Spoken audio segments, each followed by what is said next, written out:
Садыр Жапаров менен Камчыбек Ташиев бир аз солгундай турган болсо,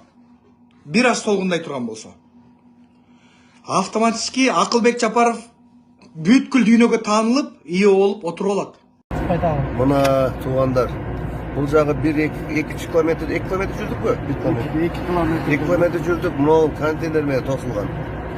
Ар жагын караңыздар, мына где-то бир 50 гектар чыгабы? 50 гектардан ашып кетет. Ушул Акылбек Жапаровдун жери экен. Кыскасы жайыт, бак.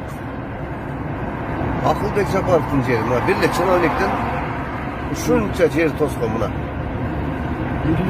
Бир эле кишинин жери да мына болчу. 50 гектар. Мына ичинде эмне бар экен мына көрүнбөйт. Жакшы көрүнбөйт да. Жайыт, бак, кыскасы мал сарайлар болсо керек. İçinde ne var ekan? Onun için to'xtab ko'rishingiz kerak, biroq mana gektar yerda. Qancha gektar yer. Ayollar 4 sotik yerga jetmay yuradi.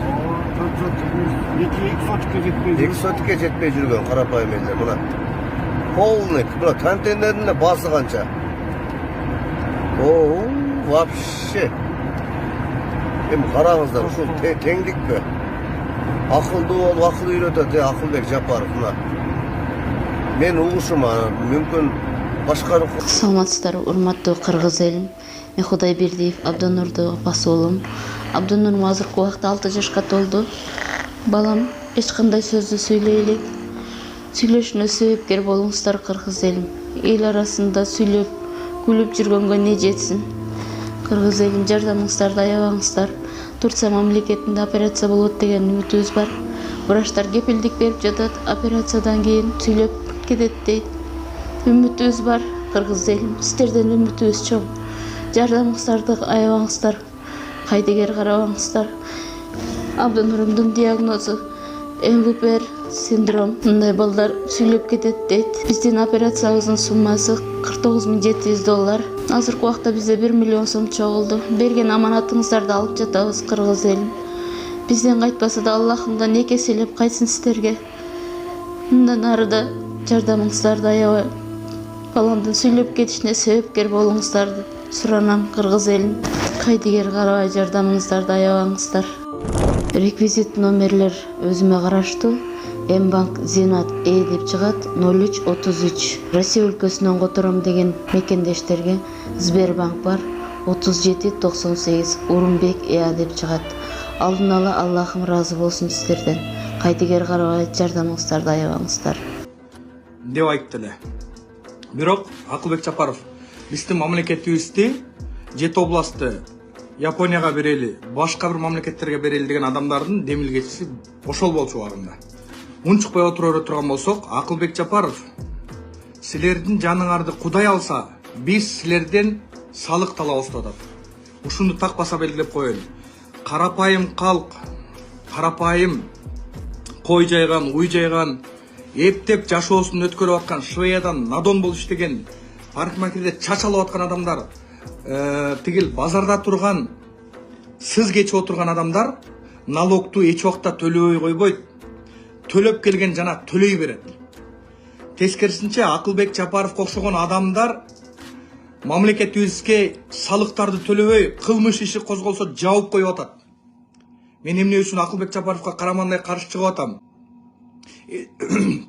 Энергетика министри Доскул Бекмурзаевди кетирип, анын ордуна Талайбек Ибраев өзүнүн кадрын алып келди. Ширшовдун жакын адамы. Бирок бара-бара президентибиз Садыр Жапаровга сөз тийип атат. Ошол эле министрлик Талант Имановду алып келди. Цифрализация министри. Ким алып келди? Акылбек тарабынан келип атат.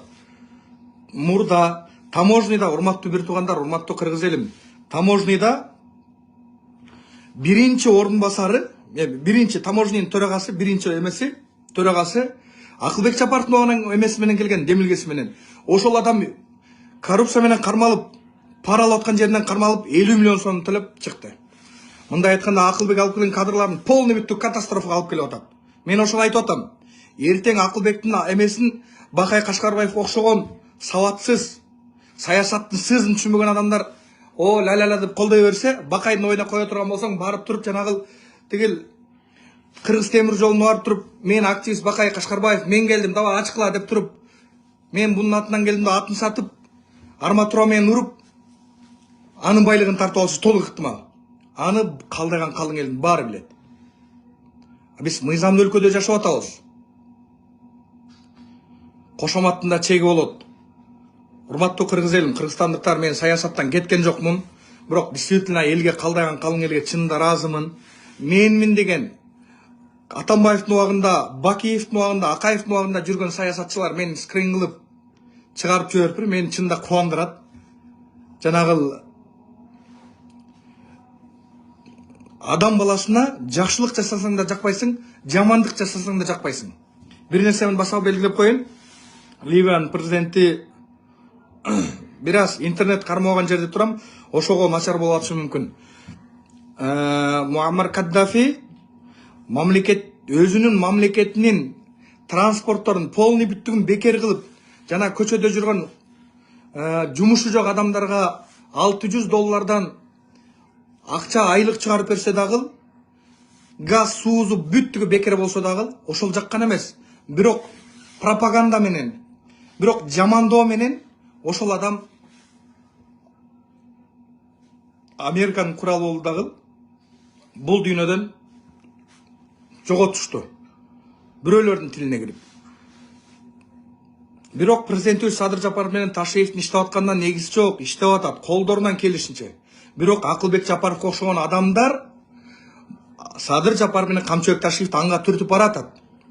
Чындык. Тактыны ошол убакытта алдырып коет. Акылбек Жапаровго эмнеге мынча ичим чыкпай атканын айтайын.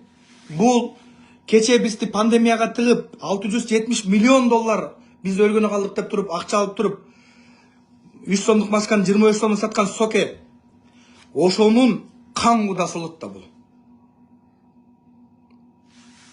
Мыйзамды эч убакытта карапайым калк бузбайт. Мыйзамды Акылбек Жапаровго окшогон жана Акылбек Жапаровдун айлана тегерегинде жүргөн адамдар бузат. Депутаттар, министрлер бузат. Мыйзамсыз байган адамдар бузат мыйзамды. Ошо урматтуу кыргыз элим, кыргызстандыктар, баарыңар туура түшүнгүлө. Шаарыбызга машина кирбесин, катализаторларды деп айтып атат. Катализаторларды бир депутаттын баласы алды, бир министрдин баласы сатып алды. Көчөдө жүргөн койчумандын, уйчумандын, дордойдо отурган, контейнерде отурган адамдын баласы алган жок аны. Анын бир катализаторду 30 000 сомго алганга анын алы да жок. Ошол убакта катализаторду чет мамлекетке чыгарып кетип атканда эмне үчүн ошолордон өткөн жок? Акылбек Жапаровдун жаңы эле бир мыйзамсыз бир ишин айтып коеюн. Ушул эле жылы 2022 жылы мына Ысык Көл областына барып бир Витас деген пансионатта дем алып, $1 миллион сомго дем алып туруп, ошол жердин администратору, директору акчасын сураса бербей туруп, аны бир жумадан кийин алып койгон. Ошол жерде мамлекеттин эсебинде ошол 1 миллион сомго эс алып туруп, ошол баланы садака чабып туруп директорду кетип калган ушул Акылбек. Акылбек аңга алып барып туруп, сууга алып барып туруп, суу карабай келет. Аңга алып барып туруп, ар түртүп кетип калат.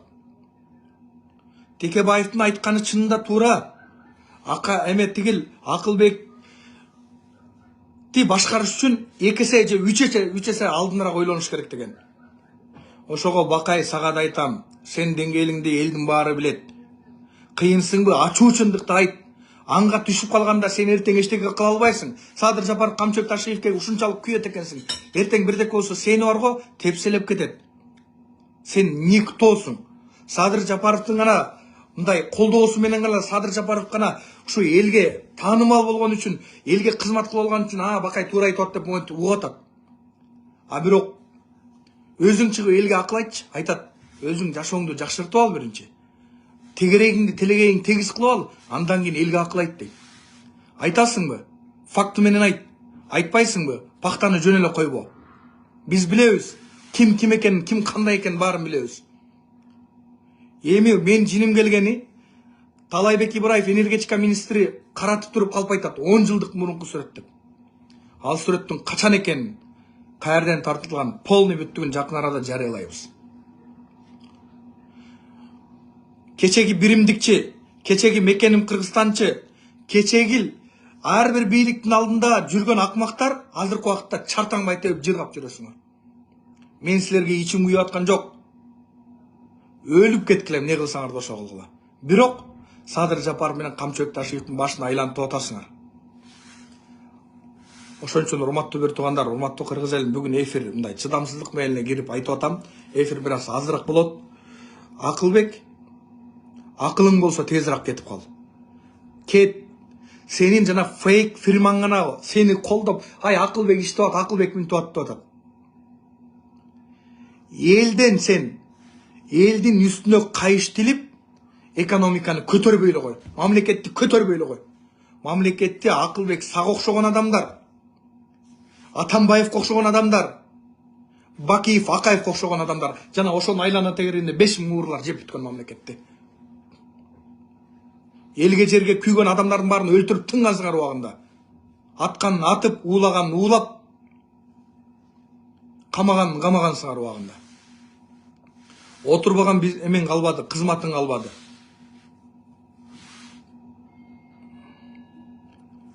Шаардын так ортосунда элечи мына Дамаск деген турат. Канча байлыгы бар.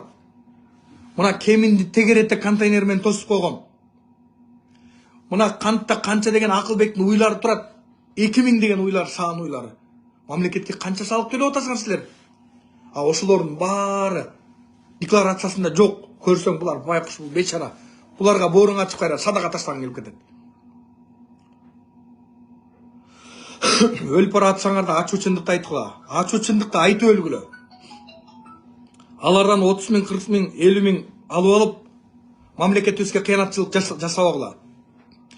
Ташиев менен Садыр Жапаровга кимдин канчалык күйөт экенин убакыт келгенде көрөсүңөр. Чыныгы күйө турган болсоңор, азыркы убакытта аңга түртүп бараткан адамдарды атагыла мынтип. Мына шопур, мына кече фейктерди иштеткен адам. Мына мындай деп айткыла. Айта албайсыңар. Анткени көз карандысыңар баарыңар. Мен бул фейктер жанагы ошо Бакаяга окшогон кошоматчыларга айтып атам бул сөздү. Ошо урматтуу кыргыз элим, кыргызстандыктар, баарыңардан суранам, өтүнөм. Кайдыгер карабай Акылбектин кетишин талап кылалы. Бардыгыбыз Акылбек жакын аралыкта сөзсүз түрдө кызматтан кетет. Акылбек мамлекетибизди Акылбектин бир кличкасы бар. Жакшылыкка түрткөн эмес. Акылбектин кличкасы кризис. Бакиевдин убагында хипке киргизебиз деген ушул болгон. Мына койго, уйга, малга паспорт алабыз деген ушул болгон. Мына азыр эми ушул мен таң калып атам да, бул небереси болгон, атасы болгон, жатасы болгон, жотосу болгон деп мынтип жүрмөк белең. Мал эмесчи. Адамдардын паспорту жок жүрбөйбү? Адамдардын укугу, сот укугу, прокуратурадан, башка эмелерден, органдардан, соттордон жабыркап атпайбы? Эч кандай өзгөрүү болгон жок. Анткени уурулар президентибиз Садыр Жапаровду ушундай гана момент туруп басып алды дагы. Мен эмне үчүн чырылып атам? Эмне үчүн? Бир гана чырылдаган эмен бир эмен бар. Элдер чалып атат мага. Жүздөгөн, миңдеген элдер чалат.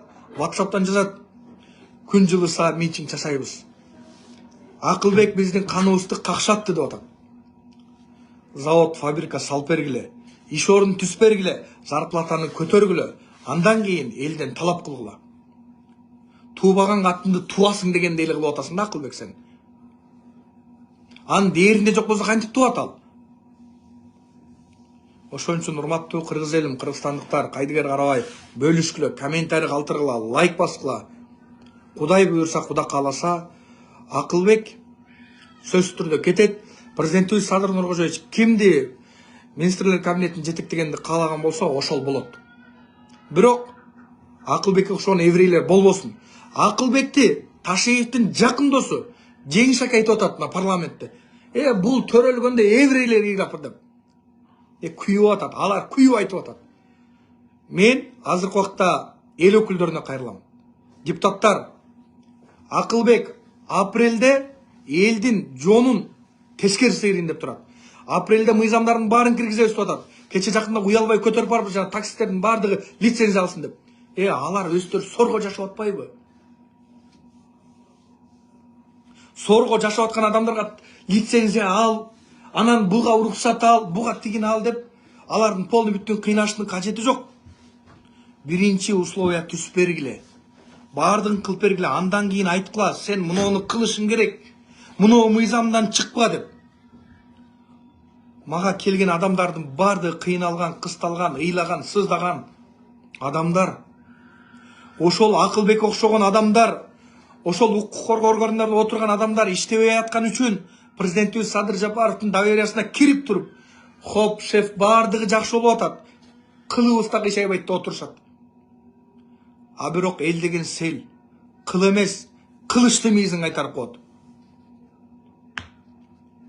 Ошо кыргыз элим, кыргызстандыктар кайдыгер карабагыла. Бакайга окшогон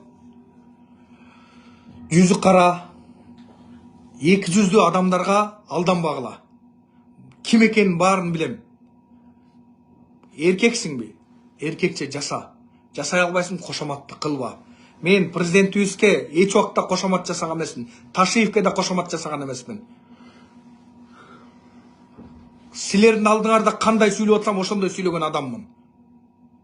Бирок чындык өз убагында айтылбаса, эртең өтө кыйын болот. Президентибизди эптеп каралап кетиребиз деген күчтөрдүн баарын көрдүңөр. Колубуздан келишинче мамлекетибизге салымыбызды коштук. А бирок Акылбек Жапаров анга түртүп баратса, аны айтканга биздин укугубуз бар да. Же мыйзамага жол бербейби? Жол берет. Садыр Жапаровдун айлана тегерегинде жанагы аты Аканит деп аталган Алымкадыр Бешеналиевди чабып туруп өздөрүнүн адамын алып келди. Энергетика министрин чабып туруп аны алып келди. Билим министрин чабып туруп аны алып келди. Көмүскөдө башкарып атат. Көмүскөдө иш жасап атат. Эл биздин эл. 5000 жылдык тарыхы бар эл. Баарын түшүнөт. Бирок элге түшүндүрүп гана айтыш керек. Элди жөн эле кыйнаштын кереги жок. Жакшы машина алып бергиле. Андан кийин талап кылгыла. Жолдордун баарын зымыраткыла, андан кийин талап кылгыла. Бирок 5 президент менен чогуу иштешкен Акылбек, сенин да күнөөң бар. 5 президент аңга алып барып ары тыгып, экөөнү качырып, бирөөнү түрмөгө тыгып, бирөөнү резиденцияга жаткырдың. Бирөө болсо Пакистанга кетти. Отунбаева мисалы. Ошо урматтуу кыргыз элим, кыргызстандыктар, баарыңар бир болгула. Кудай буйрса, Кудай кааласа, колубуздан келишинче чындыкты айтабыз. Айтып келгенбиз. Садыр Жапаров менен Камчыбек Ташиевке болгону залакасы тийбесин Акылбектин. Бизге чектөөлөрдү койбосун. Пандемия убагында дагы машиналар кирбесин деп чектөө болгон эмес. Буга окшогон жанагы катастрофасын токтотсун. Иштесе жашнака, иштесин, иштебесе жоголсун. Мен эфиримде аңдып отуруп Акжолтой Тукунов экөөңөр понини минип алып, кечкери жүрө бербей, тиякта пияз 62 сом болуп атат. Ошону дабай карагыла. Акжолтой Тукунов алда альфонусту эмне алып отурасың? Акылбек, сен колуң менен келген ошол. Пияздын баасы 62 сом. Элде эчтеке жок болуп кыйналып атат, акча таппай. Духуңар жетеби, ачуу чындыкты айткыла. Дагы айтам, Акылбек, мени жакшы билесиң. Сыйга татыктуу болгула. Бирок биздин дагы элге кошкон салымыбыз бар. Силердей бол бийликте 30 жыл жүрүп мамлекеттин талкалаган эмеспиз. Бирок мамлекеттин түзөлүшүнө, өнүгүшүнө салым кошуп аткан адамдарданбыз. Кыргыз элим, кайдыгер карабагыла, бөлүшүп ой пикир калтыргыла. Коррупционерлер, уурулар жоопкерчиликке тартылбайт. Жана бирөө жакшы жазып бир атурдаган абактан чыгат, тоогурдаган карапайым калк түрмөдө калат дегендей мааниде жазып бир. Чындыгында ошондой. Кимге реакция болсо, кимге болсо соттор чыгарып коет, коркуп кетип. Факты барбы камагыла, факты жокпу камабагыла. Тоогурдаган чындыгында камалып жаткан канчасын билебиз. болгону ошол, менин позициям ошол. Мен Садыр Жапаров менен Ташиевди колдойм. Урматтуу элим, урматтуу кыргызстандыктар. Акылбек анга түртүп баратат. Билбейм, бул эмне максатта айтып атат билбейм. Кирбегиле, жаныңарды Кудай алса биз салык алабыз. Японияга ошол жети областты жети өлкөгө бериш керек. Эшалон менен айдаш керек. Карапайым калктын адамы, балдары жакшылык көрбөш керек экен да, силердин балдарыңар 50 миң, 100 миң долларлык машинада жүрүш керек экен дагы. Тагынган сааттар 50 миң, 100 миң болуш керек экен. А карапайым калк жанагы саман үйдө жашап өтүп кетиш керекпи? Биздин деле акыбыз бар чыгар бир аз жашаганга.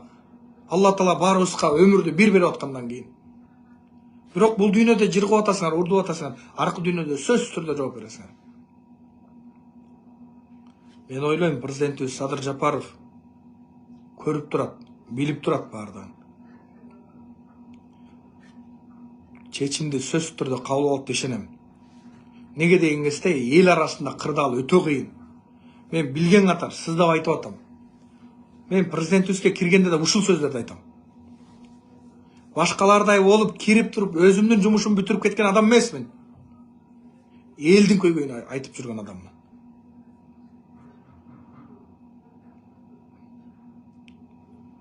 Жалил Атамбаевге окшогон, Оштун баарын басып алган, Кыргызстандын баарын басып алган ууруларды төкпөгөн салыктарын төктүргүлө.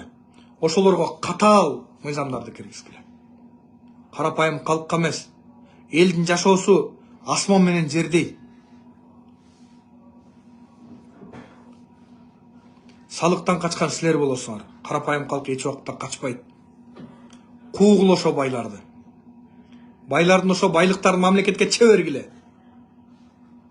Мыйзамсыз байыган байлыктарын полный бүттүн чебер сен дагы. Forbes'te мурда эле 10 жыл мурун 400 миллион доллар байлыгың бар болчу Акылбек мырза. Күнүнө миллиардтарды таап атканыңарды билебиз. Ким каерден нени чыгарып кеткенин баарын билебиз. Тилди кытыштырбагыла просто. Элдин көз карашы жакшы эмес. Ушуну айткым келип атат. Урматтуу Садыр Нуркожоевич, урматтуу Камчыбек Кыдыршевич, кулакты, мурунду, көздү Акылбекке окшогон адамдар патхалимдер жабып коет экен. А бирок карапайым калктын арасында жүргөн адамдар баарыбыз билип атабыз. Бакайга окшогон адамдар бактаны кое берип, акыры аңга алып барып тыкпаса, мага келгиле. Мен ичим чыкпай атканы кадрлар да жакшы эмес. Жети областта отурган губернаторлор жакшы эмес. Коркок.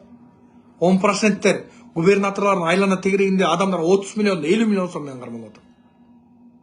Ошолорду бир эмелерден, компаниялардан, инвесторлордон жеп койгон, бизнесмендерден жеп койгондор болуп атат. Пиар кылып өздөрүнүн губернатордун замдары уже заңгыраган үйлөрдү уже алып койду.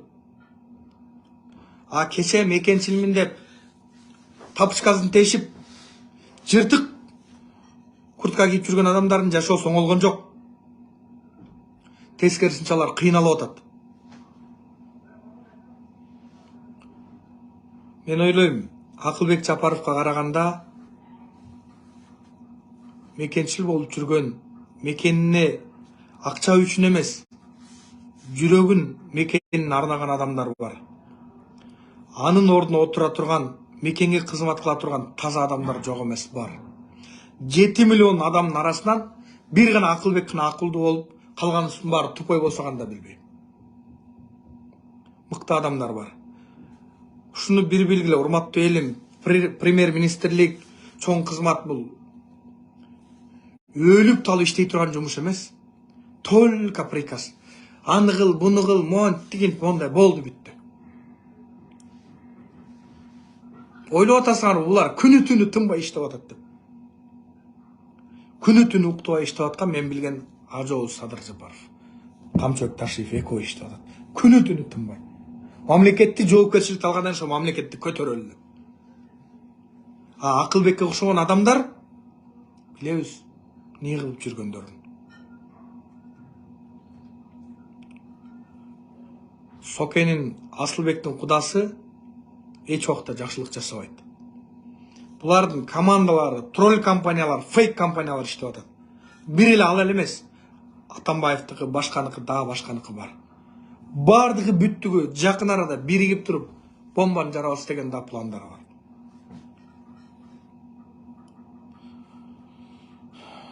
Ошол урматтуу кыргыз элим, баарыңардын ишиңерге ийгилик. Мени жанагы түштүк Кореядай кылып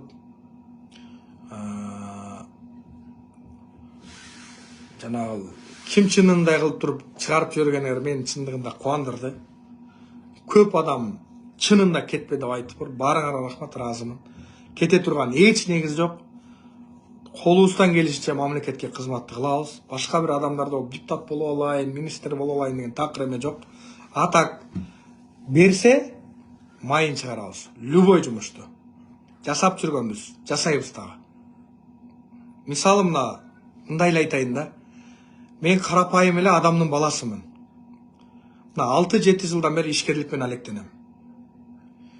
Атам калтырып кеткен бул бизнес эмес мага. Мен өзүм нолдон баштап жасаган бул бизнес. Акылбектей болуп, башка олигархтардай болуп, балам Дамас сага салып бердим. Балам тетиги сени бул жерди сага бердим. Мо 2000 уйду сен кара деп. Мен атаман андай байлык калган эмес. Биз жоктон бар кылдык. Тытындык иштедик. Ошонун үзүрүн көрүп атабыз. Көзү көрө акмактар Жапаровдон, Ташиевден акча алып дейт. Ошолор мага акча берген болсо, айтып коюшту, мен дагы айтам. Берсе, алып койгон ал мыйзамсыз эмес. Бирок берелик, берген жок. Мен кызыкчылык үчүн, мансап үчүн колдоп аткан жокмун. Мамлекетибиздин өнүгүү өсүшү үчүн колдоп атам. Маймулга баштан берип койсоң ал деле айдайт экен, чынын айтканда. Жанагыл атасынын баласына бир ишти берип койсоң, алып кете албай турган ал адам тупой эмес да. Биз адамдарга пакта койгонду билбейбиз. Биз адамдарга кошомат кылганды билбейбиз. Биз ачуу чындыкты айтабыз. Мен уругум ошондой. Мен табиятым ошондой. Ошо урматтуу кыргыз элим, кыргызстандыктар кайдыгер карабагыла бөлүшкүлө. Калп эле мен мамлекетке күйүп аткан адам эмесмин. Саткын жана Шаменов, Саткын жанагыл Адахандын троллогон Нарматова эмесмин. Мен мамлекетке чын дил менен күйүп аткан адамдардын биримин. Чын дил менен ушу Жапаров, Садыр Нуркожоевич менен Камчыбек Ташиевке күйгөн адамдардын биримин. Коркуп аткан жокмун. Башкаларды ол байлыктарды жыйнап, ошо байлыктардын баарын алдыртып жиберем деп. Мен корксом, байлыкты жыйып, паткалимди кылып, пактаны коюп туруп, чет мамлекетке кетип жашай бермекмин. Убагында $600,000 берген афирис уруулар. Ошону алып туруп жашай берсем, жашоо мындай өтмөк. А бирок мамлекет бар бул жерде. Бакырып аткан, кыйкырып аткан Бакай, Сыймык, башка бүттүңөр, блогерлер. Силер кайсы карапайым элдин бир жерин, же бир көйгөйүн чыгардыңар. Жок дегенде эфирге же сот жагынан, же прокурор жагынан, кыйналып аткан жагынан көчөдө калган адамды ичке киргиздиңер. Жок, тарыхта силер андай жасай элексиңер. Бирок бир канча адамга колдон келишинче жардамымды бердим. Жана берип атам, дагы берем.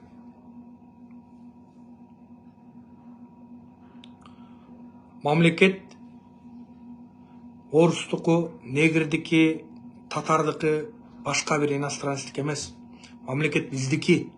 Мамлекетти сактап калуу биздин милдет. Элдердин чалуусун көрүп, тынчсызданып, оппозициялардын бириккенин көрүп, тынчсызданып, жазында чоң митингге камынып атканын көрүп, тынчсызданып, Акылбекти азыркы убакытта курал кылып, Акылбектин айткандарын полный пропаганда кылып, мына булар болбой калды деп туруп көргөзүп туруп митинг жасайбыз деген күчтөрдү көрүп мажбур түрдө эфирден кайрылууга аргасыз болуп турам да. Акылбек Витаска бар дагыл 1 миллион